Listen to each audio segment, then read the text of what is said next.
दोस्ती स्वागत करती हूँ आप सभी का SWB हिंदी में और इस खास कार्यक्रम में जिसका नाम है खबरों के ऊपर। चीन और उत्तर कोरिया के कम्युनिस्ट नेताओं ने हाल ही में चीनी और उत्तरी कोरियाई मीडिया के अनुसार शत्रुतापूर्ण ताकतों के खिलाफ लड़ाई में अपने ऐतिहासिक गठबंधन की पुष्टि करने के लिए संदेशों का आदान प्रदान किया है। वहीं उत्तर कोरिया ने राष्ट्रपति जो बिडेन के पद संभालने के बाद से दूसरी बार मिसाइलें भी दागी। कोरियाई केंद्रीय समाचार एजेंसी के उत्तरी कोरिया के आधिकारिक मीडिया ने 23 मार्च को बताया कि उत्तर कोरिया के नेता किम जोंग उन और चीनी नेता शी जिनपिंग ने एक दिन पहले टिप्पणी का आदान प्रदान किया था।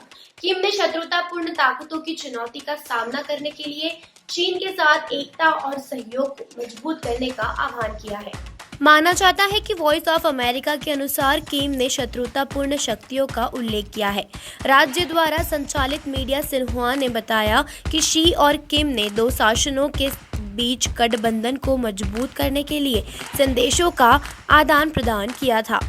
सीसीपी की केंद्र सरकार के अंतर्राष्ट्रीय संपर्क विभाग के प्रमुख सोंग ताओ को बीजिंग में 22 मार्च को चीन में उत्तर कोरिया के राजदूत ली योंग नेम के साथ मुलाकात करने के लिए नियुक्त किया गया था और उन्होंने किम को एक संदेश दिया था। शी ने संदेश में कहा, वर्तमान में सदी का परिवर्तन सदी की महामारी के साथ जुड़ा हुआ है और अंतर्राष्ट्रीय क्षेत्रीय परिस्थितियां गहराई से विकसित हो रही है। चीन और उत्तर कोरिया के बीच पारंपरिक दोस्ती दो पार्टियों, दो देशों और दो लोगों का आम खजाना है। चीन DPR के संबंधों को बनाए रखने, मजबूत करने और विकसित करने के लिए उत्तर कोरिया के साथ काम करने को तैयार है। किम के संदेश को स्वीकार करते हुए ली ने कहा कि उत्तर कोरिया और चीन के बीच संबंध दुनिया में है। सिन्हुआ ने बताया कि उत्तर कोरिया पक्ष का मानना है कि दोनों पक्षों के बीच मैत्रीपूर्ण संबंध विकसित हो रहे हैं।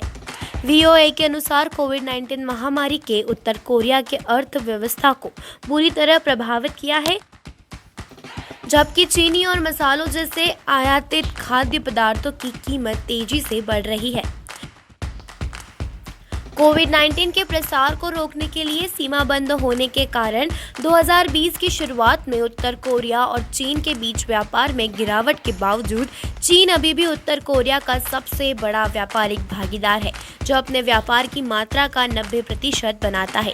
शी और किम के बीच आदान प्रदान उसी समय हुआ जब बिडेन प्रशासन देश के एशियाई सहयोगियों दक्षिण कोरिया और जापान के साथ अमेरिकी सहयोग को मजबूत करने के लिए चीन सत्तारूढ़ चीनी कम्युनिस्ट पार्टी और वैश्विक प्रभुत्व के लिए अपनी महत्वाकांक्षा को शामिल करने और उत्तर कोरियाई परमाणु तैयार करने खतरे को निपटाने के लिए किया गया।